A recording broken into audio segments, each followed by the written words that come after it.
Evangelija pagal Morkų, 9 skyrius.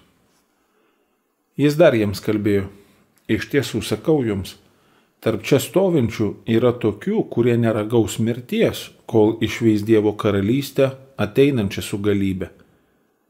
Po 6 dienų Jėzus pasiėmė Petrą, Jokūbą ir Joną ir užsivedė juos vienus nuošaliai ant aukšto kalno. Ten jis atsimainė jų akivaizdoje. Jo drabužiai ėmė taip baltai spindėti, kaip jų išbalinti negalėtų joks skalbėjas žemėje. Jiems pasirodė Elijas ir Mozė, kurie du kalbėjosi su Jėzumi.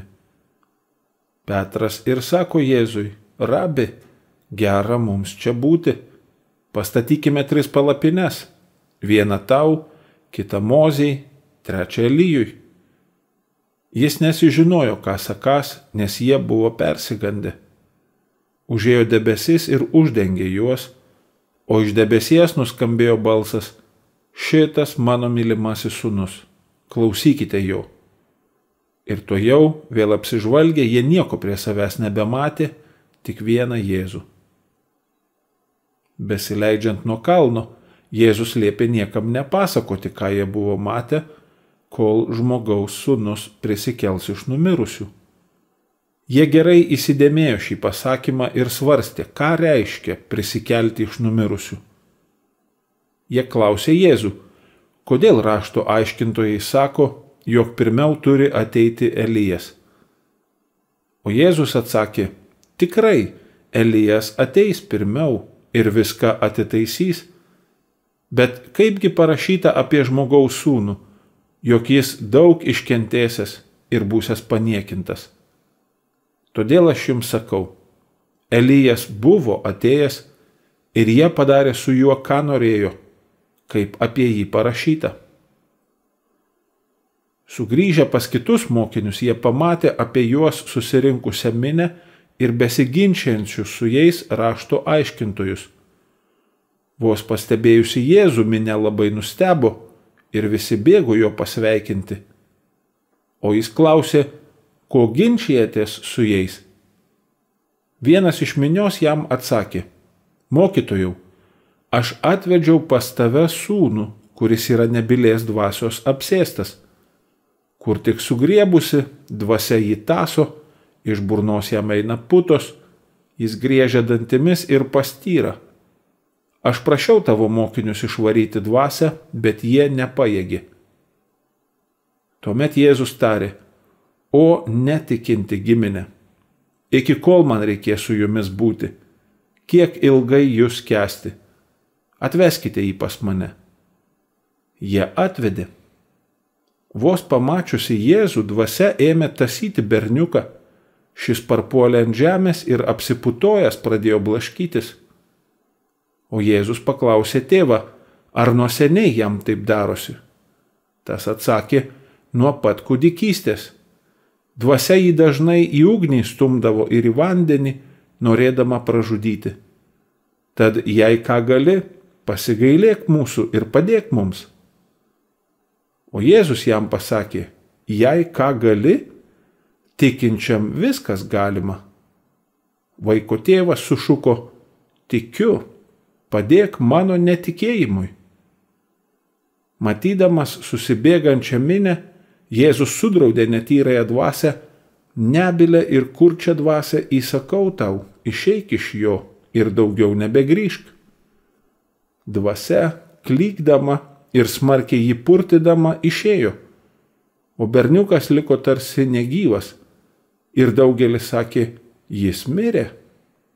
Bet Jėzus paėmė jį už rankos, pakėlė ir jis pakilo. Kai Jėzus grįžo namo, mokiniai pasilikę su juo vieni klausė, kodėl mes negalėjome jos išvaryti. O Jėzus atsakė: šita veislė neišvaroma nieku kitu, tik malda. Iš ten išėję jie keliavo per Galilėją. Jėzus nenorėjo, kad kas nors apie tai žinotų. Mokydamas savo mokinius, jis tvirtino: žmogaus sūnus bus atiduotas į žmonių rankas ir jie nužudys jį, bet nužudytas jis po 3 dienų prisikels. Mokiniai nesuprato tų žodžių, bet nedrįso jo klausti. Jie atėjo į Kafarnaumą. Namie jis paklausė juos, apie ką kalbėjotės kelyje. Jie tylėjo, mat kelyje jie ginčijosi, kuris iš jų didžiausias. Atsisėdęs Jėzus pasišaukė 12 ir tarė: jei kas trokšta būti pirmas, tebūnie paskutinis ir visų tarnas. Paėmęs mažą vaikelį, pastatė tarp jų ir apsikabinęs jį pasakė: kas dėl manęs priima tokį vaikelį, tas priima mane. O kas priima mane, tas ne mane priima, bet tą, kuris yra mane išsiuntęs. Jonas jam tarė: mokytojau, mes matėme vieną tokį, kuris nevaikščiojo su mumis, bet tavo vardu išvarinėja demonus. Mes jam draudėme, nes jis nepanoro eiti su mumis. O Jėzus atsakė: nedrauskite jam. Nėra tokio, kuris mano vardu darytų stebuklus ir galėtų čia pat blogai apie mane kalbėti. Kas ne prieš mus, tas už mus. Kas duos jums atsigerti taurę vandens dėl to, kad priklausote Kristui, iš tiesų sakau jums, tas nepraras savo užmokesčio.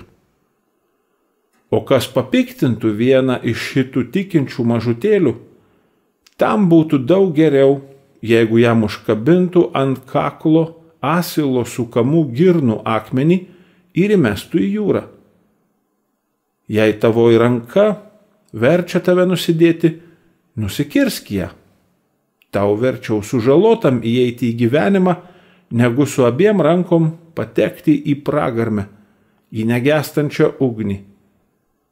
Ir jei tavoji koja verčia tave nusidėti, nusikirsk ją, nes tau geriau luošam įžengti į gyvenimą, negu su abiem kojom būti įmestam į pragarmę. Ir jeigu tave verčia nusidėti tavoji akis, išlupk ją, nes verčiau tau vienakiui įeiti į Dievo karalystę, negu su abiem akim būti įmestam į pragarmę, kur jų kirminas nemiršta ir ugnis negęsta. Mat kiekvienas bus pasūdytas ugnimi. Druska geras daiktas, bet jei druska praranda sūrumą, kuo ją pasūdysi? Turėkite savyje druskos ir taikiai sugyvenkite tarpusavyje.